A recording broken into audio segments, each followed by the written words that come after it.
1976 മുതൽ ദുബായിലുള്ള ഒരാളാണ്. അപ്പോൾ നമ്മുടെ നാട്ടിൽ ഈ തെങ്ങ് നല്ല രീതിയിൽ ചെയ്യാനുള്ള വഴികൾ അന്വേഷിച്ചുകൊണ്ട് ഞാൻ ശ്രീ പിണറായി വിജയൻ സാറെ പോയി കണ്ടിരുന്നു. അദ്ദേഹം പറഞ്ഞു, നിങ്ങളൊരു സൊസൈറ്റി തുടങ്ങുകയാണെന്നുണ്ടെങ്കിൽ സർക്കാരിനും പല നിലക്കും സഹായിക്കാൻ പറ്റും. അപ്പോൾ അങ്ങനെ Gandhi research institute and charitable society എന്ന് പറഞ്ഞൊരു സൊസൈറ്റി തുടങ്ങി. അതിൻ്റെ ഫൗണ്ടർ ചെയർമാൻ ഞാനായിരുന്നു. അതിനുശേഷം സിനിമാ നടൻ ദേവനായിരുന്നു. ഞങ്ങൾ കേരളത്തിലെ 14 ഡിസ്ട്രിക്റ്റിൽ 12 സ്ഥലങ്ങളിലും പോവുകയും നെറ്റ്വർക്ക് ഡെവലപ്പ് ചെയ്യുകയൊക്കെ ചെയ്തിട്ടുണ്ട്.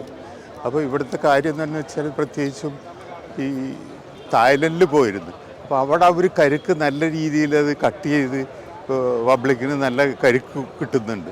നമുക്കിവിടെ ഇതേമാതിരി ചെയ്യാൻ വേണ്ടിയിട്ട് ഇലു ഗാർഡൻ എന്ന് പറഞ്ഞൊരു ഗാർഡൻ തുടങ്ങി കൊടുങ്ങല്ലൂർ എൻ്റെ വീട്ടിൽ. തായ്ലൻഡ് ഇവിടെ കുറേ തൈകൾ കൊണ്ടുവന്നു. അത് കൊടുത്തൊക്കെ 2 കൊല്ലം കൊണ്ടും 3 കൊല്ലം കൊണ്ടും ഒക്കെ കായ്ച്ച് അത് വളരെ ലാഭകരമാണെന്ന് മനസ്സിലാക്കി. കാരണം ഈ 300 രൂപക്ക 200 രൂപയ്ക്കൊക്കെ കൊടുക്കുന്ന തൈ അത് കായ്ച്ചു നിൽക്കുന്ന അവസ്ഥയിൽ അതിന് നല്ലൊരു വില കിട്ടും.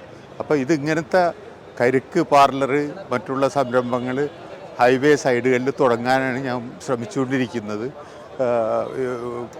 പ്രവാസി മാസ്റ്റർ ടെക് എന്ന് പറഞ്ഞൊരു കമ്പനി ഞങ്ങൾ രജിസ്റ്റർ ചെയ്തിട്ടുണ്ട്. 2 പാർട്ട്നേഴ്സ് ദുബായിലുണ്ട്. ഞാനാണ് ഇവിടെ ഉള്ള ഇതിൻ്റെ ഡയറക്ടർ. വളരെ സന്തോഷമുണ്ട്. എനിക്ക് തോന്നുന്നു ഞാൻ ആണ് മുഖ്യമന്ത്രിക്ക് വീണ്ടും അയച്ചിരിക്കുന്നത്. അദ്ദേഹം ഒന്ന് പോസിറ്റീവായിട്ട് റെസ്പോണ്ട് ചെയ്തെങ്കിൽ എനിക്ക് ആരടുത്ത് പോകാനും പറ്റും. പ്രത്യേകിച്ചും ഇവിടെ വഖഫ് ബോർഡിൽ നിന്ന് എനിക്ക് കത്ത് കിട്ടിയിട്ടുണ്ട്, ഈ ഓരോ മഹല്ലുകളായിട്ട് ബന്ധപ്പെട്ടു വെക്കുക. ചുരുക്കി പറഞ്ഞാൽ ഈ ദുബായിൽ ഈത്തപ്പന ഗൾഫിൽ എങ്ങനെ സ്നേഹിക്കുന്നു അതേപോലെ തന്നെ ഈ പറയുന്ന തെങ്ങിനെയും നമ്മൾ സ്നേഹിച്ചു തുടങ്ങിയാൽ അത് ലാഭകരമാകും. അത് സംശയമില്ല. Thank you.